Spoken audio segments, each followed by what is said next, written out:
battement en crawl, comment éviter d'avoir les jambes qui coulent en triathlon, c'est ce que nous allons voir dans cette vidéo avec Thomas Routier de Mon Coach de Natation.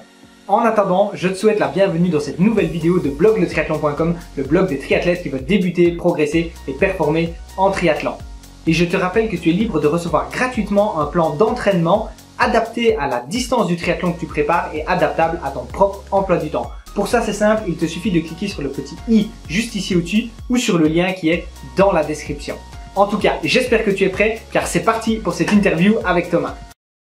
Comme tu parles des jambes qui coulent, est-ce que tu as des conseils à donner justement aux triathlètes qui, malgré le fait qu'ils ont, je veux dire, la masse musculaire qui est présente et qui fait que leurs jambes ont tendance à couler plus que d'autres personnes, qu'est-ce que finalement ils pourraient faire pour éviter que ça n'arrive? Parce que même s'il y a des triathlons où on peut nager avec combi et où là effectivement le néoprène aide un petit peu à faire flotter les jambes, derrière il y a d'autres triathlons sur lesquels l'eau est chaude et donc la combi elle va être interdite. Et alors dans ce cas-là, qu'est-ce qu'on peut faire justement pour relever un petit peu les jambes et éviter finalement de tomber dans ce piège où finalement on est ralenti constamment par ce frein que constituent nos jambes? Ouais, donc du coup, plutôt que de rayer dans son calendrier les dates où on sait qu'il va faire chaud, et si on a envie de nager dans l'eau chaude et d'être quand même performant, un truc qui est une idée reçue par exemple, c'est qu'on se dit j'ai les jambes musclées et forcément elles coulent. Donc si je veux ne plus que mes jambes coulent, il faudrait qu'elles soient moins musclées.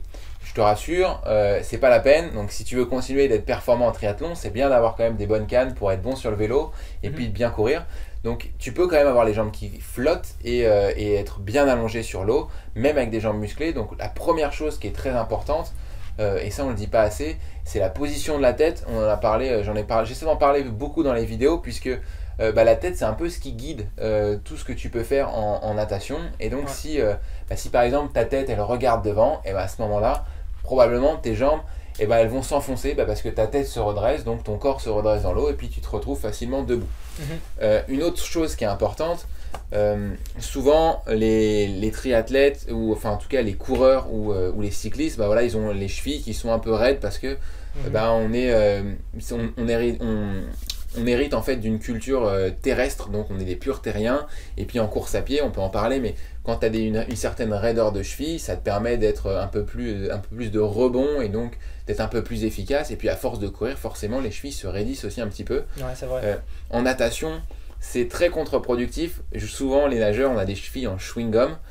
Moi j'ai eu énormément de difficultés avec ça parce que j'avais fait beaucoup de foot depuis que j'étais gamin, donc j'avais les chevilles bien dures, surtout quand on prend des coups, donc on est content d'avoir les chevilles costauds. Et en natation j'ai bien galéré malgré que j'avais mes grands pieds. Et donc un truc qui m'a beaucoup aidé, c'est d'assouplir mes chevilles, donc de travailler sur la mobilité articulaire au niveau des chevilles pour avoir un battement de jambes qui soit efficace, parce que le battement, on peut le rappeler rapidement, mais c'est un fouet du pied, donc on vient à chaque fois fouetter l'eau et on peut très bien le voir lorsqu'on voit des palmes en action. Les palmes, elles se courbent dans les deux sens à chaque fois qu'elles viennent appuyer sur l'eau. Ton pied, logiquement, c'est ce qu'il est censé faire.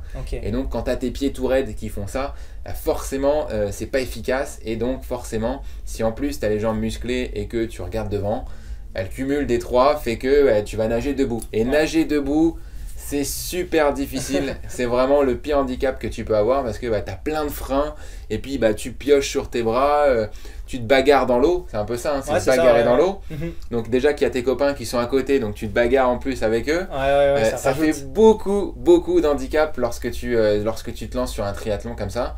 Et puis l'objectif c'est quand même de sortir de l'eau et de pas être déjà à la rue parce que derrière... J'imagine que tu as déjà une épreuve de vélo encore qui t'attend et puis tu as encore une épreuve de course à pied.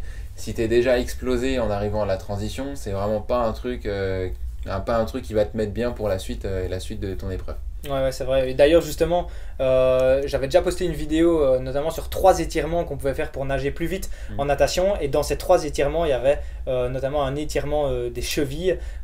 Donc ça, vous pouvez retourner voir, je vous mets le lien dans la description. Vous allez pouvoir revoir finalement cet étirement-là que je vous montrais vraiment en démo à la maison. Et donc ça va vous permettre de gagner en souplesse et surtout en amplitude au niveau des chevilles pour le battement, quoi. Donc pour résumer, voici les 3 choses que tu peux faire pour éviter d'avoir les jambes qui coulent en triathlon. 1. Essayer d'être le plus à l'horizontale possible dans l'eau en évitant de relever la tête vers le haut et vers l'avant lorsque tu nages. 2. Avoir un bon mouvement de fouetter des pieds comme si tu utilisais des palmes. Et 3. Améliorer ta souplesse au niveau des chevilles.